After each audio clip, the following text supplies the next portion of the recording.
L'information encore plus près de chez vous, c'est tout de suite avec le flash de la métropole lilloise. Bienvenue à vous sur Grand Lille Info. Les prévisions météo juste après cette édition, mais pour l'heure on parle de politique avec les élections municipales qui approchent. Et après Génération Écologie, trois autres partis rejoignent la liste Lille verte portée par Europe Écologie Les Verts en vue de ces municipales à Lille. Ainsi, Génération S, Diem 25 et Volt font désormais campagne auprès du parti écologiste et soutiennent Stéphane Bally, candidat Europe Écologie Les Verts à la succession de Martine Aubry. Cette alliance est née d'une volonté de porter des projets issus d'un socle commun basé sur l'écologie, l'humanisme et la solidarité. Pas de rapprochement donc avec le Parti socialiste pour Europe Écologie Les Verts, du moins pour le premier tour de ces élections municipales. À la fois conseiller municipal et métropolitain, Stéphane Bally entend notamment répondre à l'urgence écologique ou encore renforcer la démocratie participative.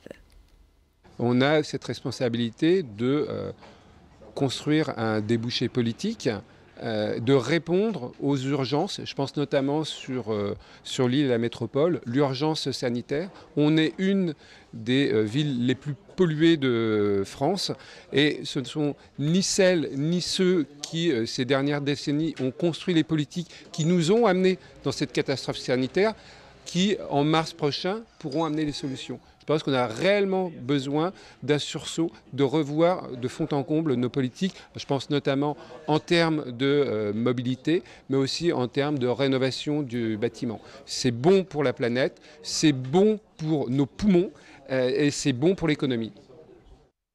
Voilà, cette liste Lille verte présentera à partir du 20 janvier son programme complet pour la ville de Lille. Un programme donc en pleine concertation entre Europe Écologie Les Verts, Génération Écologie, Génération S, Diem 25 et Volt, avec d'autres rendez-vous également prévus dans les prochaines semaines.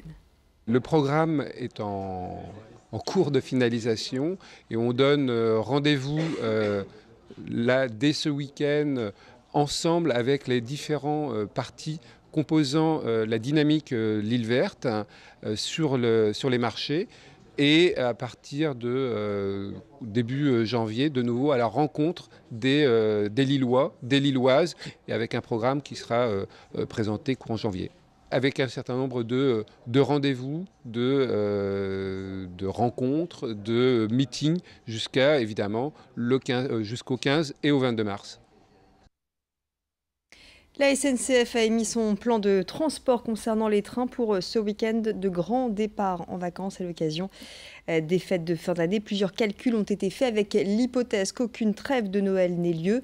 L'objectif est de prévoir le nombre de trains disponibles. En France, 850 000 usagers ont acheté un billet pour ce week-end. Le point avec Rémi Desremaux. En cette période de mobilisation, la SNCF a dévoilé son plan de transport pour ce week-end de grand départ en vacances. Le secrétaire d'État au transport a souhaité rassurer les voyageurs. Il promet que tous les Français qui détiennent un billet auront un voyage assuré. Sur l'ensemble du réseau, la compagnie prévoit que 50 à 60% des trains devraient circuler normalement. La quasi-totalité des Ouigo seront sur les rails. Pour tous les voyageurs dont les trains seront supprimés, 2 cas de figure. Pour 15% des réservations, la SNCF prévoit de rebasculer les voyageurs sur un trajet alternatif. Pour les 32% restants, il sera possible d'échanger les billets. Évidemment, ces prévisions ne prennent pas en compte une potentielle trêve de Noël qui pourrait améliorer la situation actuelle. À ce sujet, les syndicats devraient se prononcer ce jeudi sur le maintien ou non de la grève pendant les fêtes. Allez, on parle solidarité. Le Wagon de Lille, c'est le nom du restaurant des Restos du Cœur, tenu par des bénévoles et qui accueille en ce moment et chaque soir entre 100 et 150 sans domicile fixe. Une mission qui a commencé il y a plus de 20 ans et les besoins sont de plus en plus grandissants. Ce wagon est, comme je vous le disais, tenu par des bénévoles qui entendent apporter un peu de joie aux plus démunis et depuis le début, ils mettent en place un repas de Noël pour aider à passer les fêtes dans une ambiance chaleureuse. C'était le cas hier soir, vous l'avez vu sur ces images, avec un repas de fête préparé par l'association de chefs cuisiniers, les disciples d'Escoffier. Une vingtaine de bénévoles des Restos du Cœur se sont donc réunis pour servir ce repas et accueillir les convives. Un menu spécial fête avec blanquette de volaille, petits légumes et pain perdu à la crème anglaise, des ingrédients que l'association de cuisiniers a reçus gratuitement de la part de ses fournisseurs. Je vous propose d'écouter l'un des bénévoles de ce wagon de Lille, restaurant des Restos du Cœur, interrogé par Xavier Silly hier soir. Monsieur et madame tout le monde font Noël chez eux avec un repas différent. Et on a voulu aussi que là ce soit pareil, que pas parce qu'on est dehors ou en difficulté, on n'ait pas le droit d'avoir quelque chose de plus. La magie, c'est que ça change notre cuisine. Habituellement, les repas sont préparés chez nous par un chantier d'insertion cuisine. Et c'est du repas journalier, quoi. Je ne vais pas dire que c'est des plats du jour, mais presque. Mais là, c'est un plus. Et puis bon, on n'a pas l'habitude d'avoir tous des chefs comme ça, parce que tous les gens qui sont là sont des grands chefs.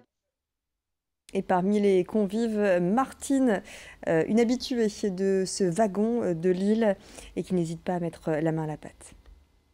Là, ici à table, je suis avec le fils de ma sœur et puis des amis. Et je suis fière de venir ici au wagon parce que c'est vrai, pour nous, c'est important de discuter, être calme, être bien détendu. Parce que c'est un temps détendu, on peut parler, on peut discuter et sans qu'il y ait quelque chose au wagon, quoi. J'ai déjà travaillé avec le wagon en bénévole, parce que je trouve que c'est important de donner un coup de main parce qu'ils ont besoin de bénévoles et que même pour nous d'ailleurs parce que ça fait du bien d'avoir des coups de main. Fin de cette édition lilloise. Dans quelques instants, vous retrouvez les prévisions météo. Dans le prochain quart d'heure, ce sera l'édition régionale. L'information encore plus près de chez vous, dans toute la région des Hauts-de-France. Restez avec nous, l'info continue.